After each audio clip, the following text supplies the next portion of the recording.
And as it relates to expectations, this is critical if you consider yourself a leader. Expectations are a two-way street, okay? Expectations are a two-way street.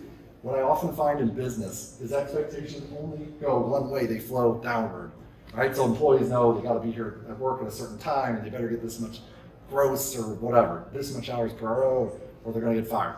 But then if you ask the managers, what do your people expect of you? It's like, do we know? So knowing expectations are a two-way street is absolutely critical. We'll play a little game on this one so you guys can kind of see how this goes south when you don't know your people's expectations. So I'm gonna ask you guys this one question. If you weren't meeting standards, if you were the employee who wasn't getting the job done, so to speak, that people were scared to come up to and communicate with, okay? Let's say you were that guy. How would you want your boss, your dealer, to hold you accountable? How would you want them to address it with you? Serious question. Think on that for just a second. Okay, let me ask someone. Let's see, Chuck. What do you think? How, if you don't mind me asking, how would you want to be held accountable if you were that guy? I think it would be fair to have a very honest, straightforward conversation. Okay, straightforward, be very honest. Okay. Be very honest. And what type of forum is like that? A one-on-one. For one-on-one, okay. Positive conversation, you would hope. Okay, make it positive, individualized, one-on-one, and very direct. Okay. Out of curiosity, anyone in here have totally different answer for this question? Anyone in here like, just tell me, even if it's in a meeting, just tell me that I'm screwing up and I'll change. Anyone in here for that? Okay, got a couple head nods back there. So the last group was much more split. Who nodded their head? Who said, yeah, just tell me straight up, I don't care if it's in front of people. Okay, you back there? All right. So we have a guy back there. He's like, just call it out, tell me in front of everyone. Cool. Now, what if you were his boss? What would happen? Oh, yeah, I probably call him. And then he leaves at me like, my boss is a jerk. I can't believe you called me out in front of everyone. And that's the thing. When we learn about the expectations of our people, we avoid all these miscommunications. There's this thing called the golden rule. We've all heard about it, right? It's do unto others as we have done unto ourselves. But as it relates to leadership, there's something even better, and it's the platinum rule. Do unto others the way they want to be treated.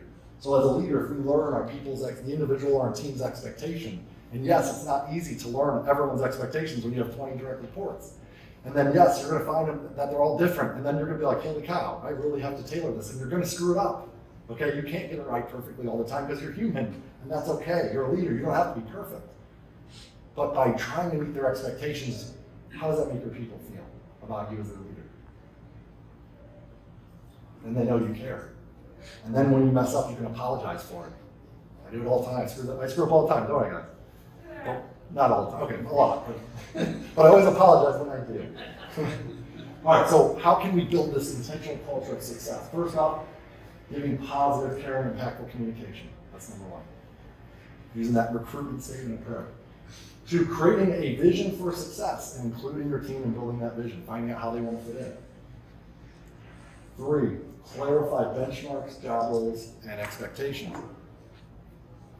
And remember, two-way street, learn your people's expectations. It's just as important as you sharing theirs. And 4th, we're going to double click on this one, showing your employees how much you value them. Show your employees how much you value them. That will help you build this culture of intentional retention. Now let's talk about showing your employees how much you value them. All right, got parts managers, parts directors in here. Raise your hand for parts, okay? Got parts gurus and parts gurus, awesome. All right, so if you were going to, what's more valuable than your parts inventory? Employees, yes, okay, fair enough, I agree. They're definitely an investment. It's funny how payroll expenses on a dealer's financial statement, it kills me they call it payroll expenses. I think they should be called people investment money. Because that's what you're doing. Like, you get an ROI out of your people, especially when you invest in them. But case in point, your employees, and there's something else too, your time. Your time is also more valuable than your parts. I mean, that's our most precious resource that we have in reality, if you think about it. So when a leader gives their most precious resource, the gift of their time in developing their people, and your people grow, now you've got a proactive plan to prevent fires from happening in the first place. And when we don't have to run around putting out fires because we've invested in our people and got a team of proactive problem solvers, what does that do for our satisfaction as a leader? If you didn't have to put out fires because your people did it for you, pretty powerful stuff. So in years of failing as a manager, so before coaching, I call it the BC era. You can read about it in my book. I would try to tell people what to do. I'd try to sell them on what to do. I'd try to, and then eventually if I got frustrated enough, I might yell at them, try to get them to do something. I'm not much of a yeller, but every time I was doing that, I was destroying and not building. And I would cause people to quit. And I always had this frustration, like I was retaining 80% of my advisors and sales team, but I had this 20% churn, and it freaked me out. I'm like, how come I can keep soldiers alive in combat, but I struggle to keep a new advisor, kicking butt at my store? Like, how come I have this turnover? I'm positive, I'm motivational, like what's getting on? Then I learned to coach and change everything. But before that, all the people that would quit on me, at least I had a good enough relationship where I could be like, hey, why are you leaving? And they would be honest and tell me why. And I would get all these different reasons, and what I found was that almost all the reasons for people quitting fit into one of two buckets. It was either what I call success perception, so their perception of their success that they can have with my business, or it was the motivation requirements. Motivation requirements weren't being met. And I don't know where this came from, but I decided one day I was going to kind of plot these things out on a graph. So I started plotting them out on a graph, and that led to me creating my Inspired Satisfaction Cultural Assessment. And using this, you can predict and prevent employee turnover. And we do this for all of our coaching clients, and it has a big impact on your ability to retain your people. So when I was in the Army, I was in psychological operations, and our job was to try to influence a target audience to help meet national, U.S., or supported unit objectives. And we had a saying, perception is reality, and because what we found was that how the Iraqi people or the Bosnian people perceived us is how they behaved around us. So if they perceived us as saviors and we were there to help them, they showered us with gifts and they wanted to help us, and they'd give us the information we need to save people's lives. On the other hand, if they thought we were evil and we were the enemy and we were out to get them, they didn't really like us and things didn't go so well, and they might help the insurgents put roadside bombs in the road and things like that. So there's a big difference if they perceive you, and our employees are no different. So on the success perception, the y-axis, okay? You got, number one, do I have the right work? Number two, am I being treated fairly as it relates to the rest of my team? Do I have skilled coworkers that I can rely on and trust to help me get my job done? Past work life, like what was my last boss like, compared to my new one? What was the last job I had? How much did I like it compared to this one? Harvest earnings potential. Am I able to grow my revenue and income here? Or is the potential not there? I feel like I've capped out. Outside recruitment, am I being recruited by another business or another dealership? Work-life balance, do I have the right work-life balance? Is my family happy with what I'm doing? That's a big one, man. I'll tell you this, when I put my dealership before my family, which I did for years as well, my wife was constantly trying to get me to change careers. And that wears on you, because we as people will destroy what we resent. If we start to resent our job, we're never going to give it our all. Financially satisfied, can I pay my bills today? And then what about other industries? Can I earn more or have a better success perception? Have any of you guys lost a skilled tech or advisor to another industry altogether, other than the car business? Yes, okay. Where did they go? Where is it? Oh, doing torque and oil. Oh, you're a Texas. Yeah, you got the red. You're a Texas dealer. That's tough down there. They can make big bucks. Where'd yours go? Commercial sales. Commercial sales. Okay. Wow. So yeah, these are the success perception. Then on the y-axis, you got the motivation requirements. Am I valued? Does my boss care about me? Am I being recognized and appreciated the way I want to be recognized and appreciated for a job well done? Does my boss ever thank me when I go above and beyond? Am I independent? AKA, do I have autonomy? Am I free to make my own choices? Is my opinion valued? Fulfillment, am I doing my job for more than just a paycheck? Like, does it actually mean something? That's a big one, man. You want to motivate people? Help them uncover a purpose. Aspirational coaching accomplishes that. Skilling up, am I mastering the right skills? Am I being challenged in the right way? Team cohesion, do I feel like I fit into the group? Like, am I part of the team? Do we work well together? Is work fun?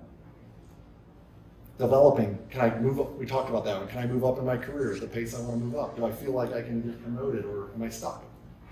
A leader to model after. We all want a leader to model after, my friends. And I can quantify or clarify this.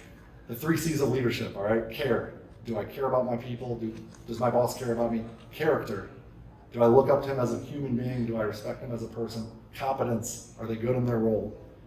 It's interesting when you look at those: care, character, competence. If you give them the 4th C, coaching, it fulfills all 3 of those. So if you want to be a better leader, learn to coach. Finally, competition. Is there healthy competition, or is it? So these are the motivation requirements. I'm going to tell you about Steve number 2. This is Steve number 2. Steve is a master certified tech. I met him about 2.5 years ago at the dealer group. So the first time I met Steve, he cried on my shoulder. Had an awesome time, but he was super sad. He's like, Sean, before I tell you what he said, this guy has been there for, literally been a master tech for decades. He's a guy, he runs flags about 60 hours a week, has been for a long time. He can pretty much diagnose any, no matter how complex an issue is, he can diagnose it. He's like the car whisperer, he's a savant. Anyway, so definitely not someone you want to lose on your team. How many of you guys have, senior master techs that are thinking about retiring in the very near future? Raise your hand if you are. Okay, a lot of you guys, okay. Definitely an issue we got to address. So check this out. So Steve, you're going to love this story.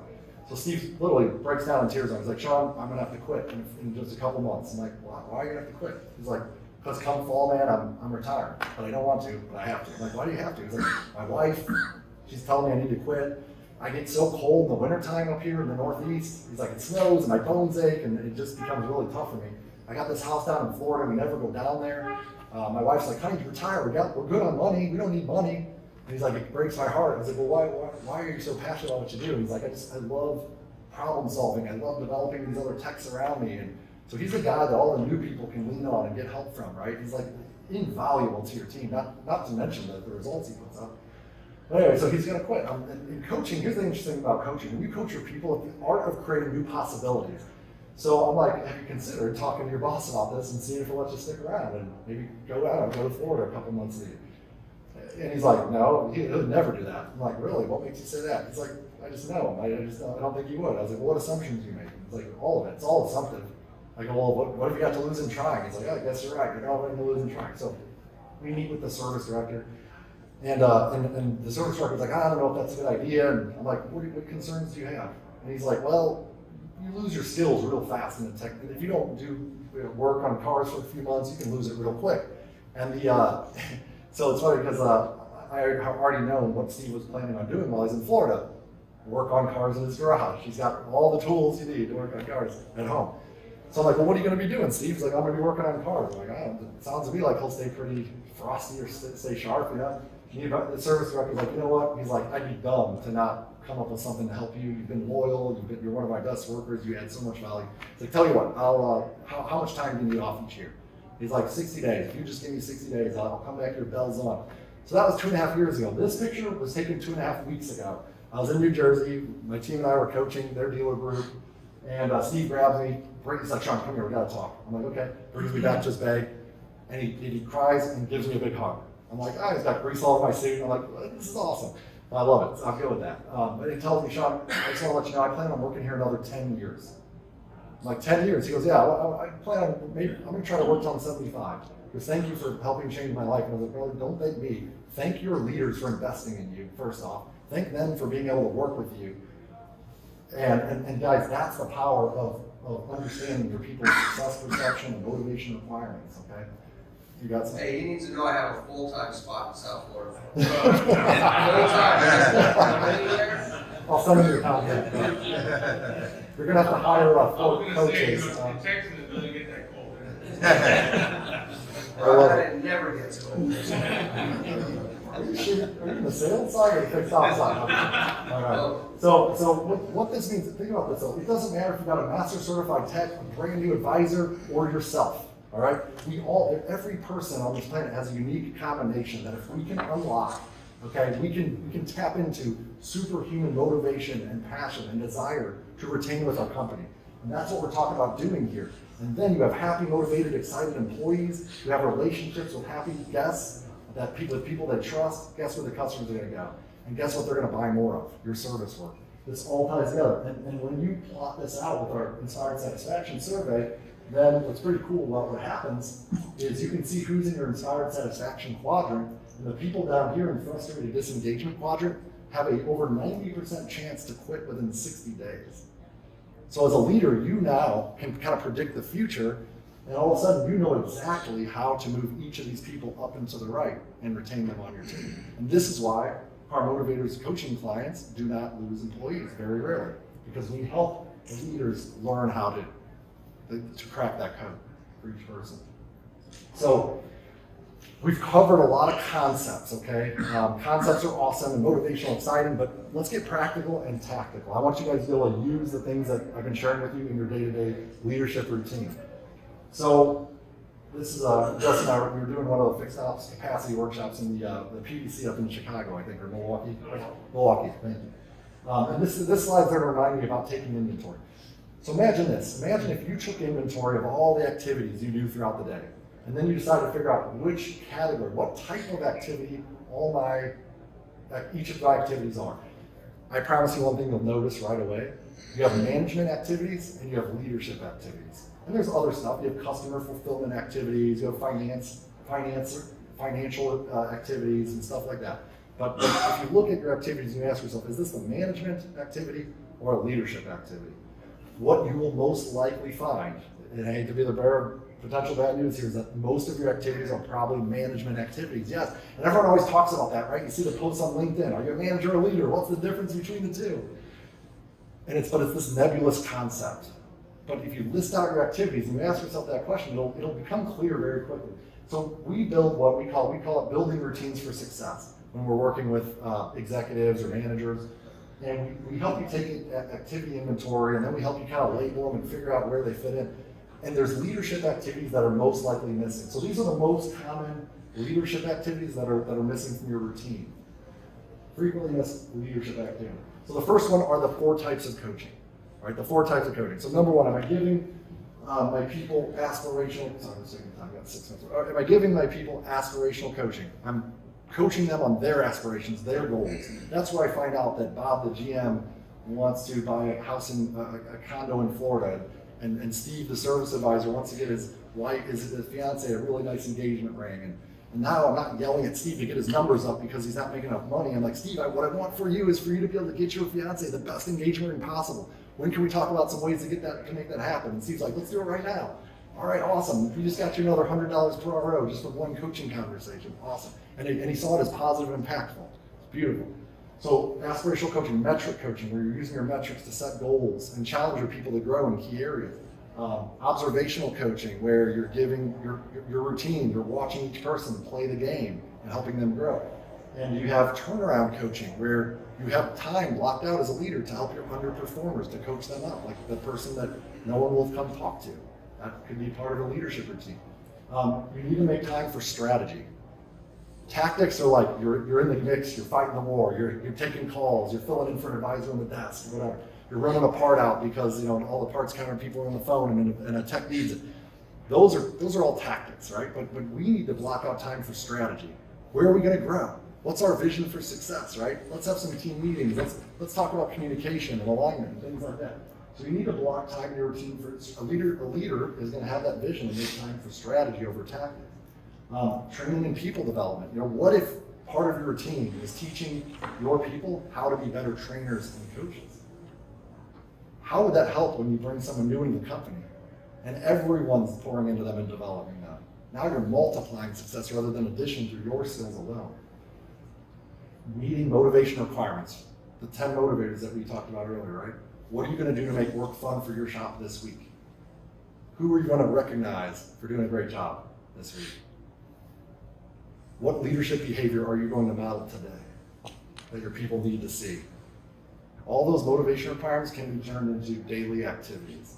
And if you do this, okay, and you bake it, it can all look just like that on a calendar. You can have your phone even tell you when to go recognize someone. You just have to decide who you're going to recognize. But these are, you can know who you're going to coach, when you're going to coach them, what you're going to do. What are you going to do to make work fun every Wednesday of the week? So step 1, take inventory of your activities. Step 2, figure out what leadership behaviors you need to make part of your leadership routine. And that, my friends, leadership is at the center of success for your business, your growth, and your job fulfillment. That's what builds your people instead of destroys them. It's leadership. That's what builds them. Make that your one thing. Then try to fit all the management stuff into what's left over. And what you'll find, what you're going to figure out, is the things you need to delegate out. And you're going to figure out who's missing from your team. And now you get to be a leader every day instead of just a manager. So this changes the game. And finally, I think I already said it, but schedule everything else around your leadership behaviors. And now everyone's going to start to, my boss is a leader. He's not just a manager. Not that they already don't. I'm sure all you guys are pretty awesome. Last story I'll share is Tony Kelley. Tony is a phenomenal guy. So when we started working with him in this group, he just gotten hired. He took a hiatus. We sat down with Tony and we're like, Tony, what do you want to accomplish? He's like, man, I'm going to retire in like 3 or 4 years. I'm just going to kind of coast, just kind of get the job done. I'm good at what I do, and I'm going to do just enough to get by. It's all going to be fine. But I'm going to retire. I'm like, okay, cool. I'm going to ask him some good coaching questions nonetheless. So what, in a perfect world, if you could design success, what would you do more of or less of, both here at work and at home? And anyway, he ends up saying, you know what, I've worked my butt off my whole life, and I've always put my business before my wife. I got this wife, Lisa, she's amazing, and I need to give her more of me, more time and attention. So, you know, maybe I would want to do that, figure out a way to do that. So I'm like, okay, how are we going to do it? He's like, oh, well, now let me ask you guys, how many of you guys are here at this conference and you're thinking, when I get back to my store, you're worried about all the fires you're going to have to put out, a little concerned, like, oh man, that's normal, don't feel bad, that's normal. Tony's like, the only way that that's going to happen is if my people are so good that they can do my job for me when I'm gone. So he starts pouring, so we build his routine around that. He's pouring into Steve, the advisor we saw earlier, the big guy Steve. He's developing the people around him, he's teaching them everything he can do. So about 6 to 8 months into this, he's like, Sean, life is so good. We're over $300 an hour. I'm loving work. My people are kicking butt. Like, I've been pouring into them. Everything's amazing. I'm spending more time with my wife than I ever have. She's happy, but I got a big problem. I go, what's your problem?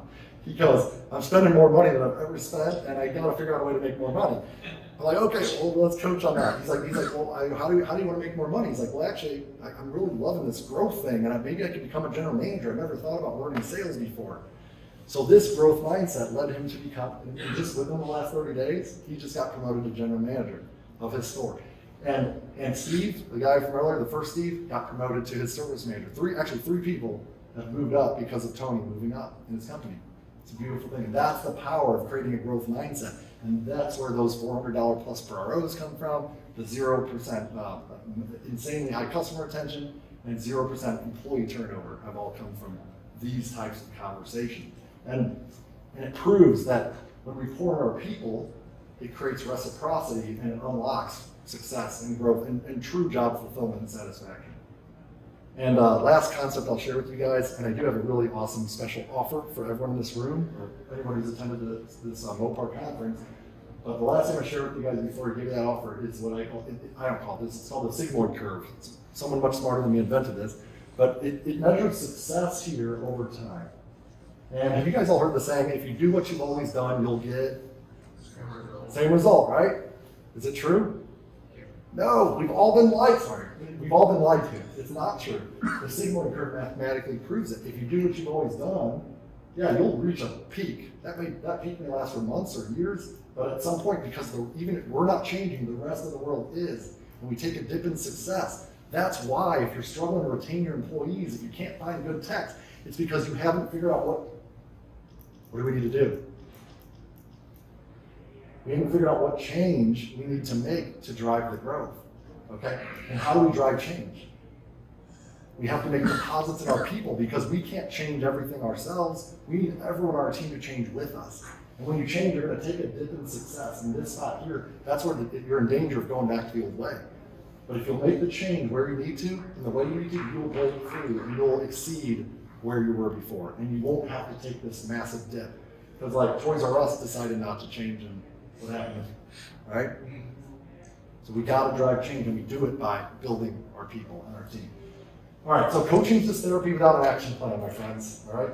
So I got to ask you a few coaching questions. And I want you to put some serious thought into it. It's nothing you have to do right now, today, but put some thought in this. I promise you, if you answer these questions, it will change your lives. It will change everything for the better for you. And I'll read this off. The first off is, which of the 4 elements of winning culture do you need to improve upon? That's the first one. Second coaching question, what motivation requirements are you missing in your service drive? Is it 1 of them? Is it 5 of them? Pick which ones. How will you change your leadership routine after today's conversation to make the deposits you need to make? What are you going to add to your leadership routine moving forward? What other action items will you commit to drive up both employee and customer retention?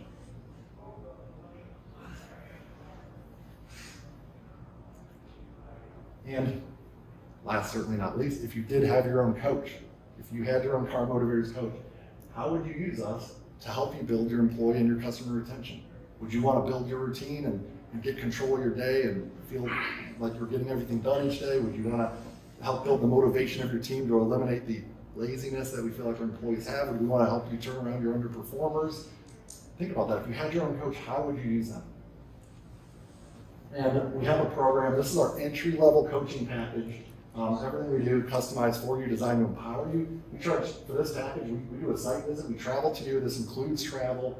We do a big stops deep dive. We help uncover any blind spots that might be holding your success back or could cause you to crash.